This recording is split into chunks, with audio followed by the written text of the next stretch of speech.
ഞാൻ ഒരു സംഭവം നിങ്ങളോട് പറയാം. വളരെ വർഷങ്ങൾക്ക് മുമ്പ് ഞാൻ റോഡിൽ കൂടി നടന്നു പോകുമ്പോൾ ഒരു കുഷ്ഠരോഗി റോഡ് സൈഡിൽ ഇരിക്കുന്നത് കാണുകയുണ്ടായി.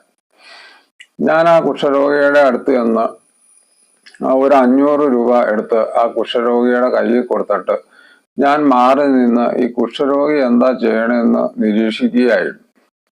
ഈ കുഷ്ഠരോഗി 500 രൂപ കിട്ടിക്കഴിഞ്ഞപ്പോൾ ആകാശത്തിലോട്ട് കരങ്ങൾ ഉയർത്തി ദൈവത്തിന് നന്ദി പറയുന്നതും കുഷ്ഠരോഗി മുഖത്ത് നല്ല ചിരി വരുന്നതും വളരെ സന്തോഷിച്ചിരിക്കുന്നതും ഞാൻ കണ്ടു. ഇത് കണ്ട് മാറി നിന്ന് ഞാൻ സന്തോഷിച്ചുകൊണ്ടിരിക്കുകയായിരുന്നു. ഇതൊക്കെ കഴിഞ്ഞ് കുറെ ദിവസങ്ങൾക്ക് ശേഷം ഒരു ദിവസം ഞാൻ ഈ കുഷ്ഠരോഗിയെ സന്തോഷിച്ചതും അത് കണ്ട് മാറി എന്ന് ഞാൻ സന്തോഷിച്ചതും ഞാൻ ഓർത്തുകൊണ്ടിരിക്കുകയായിരുന്നു.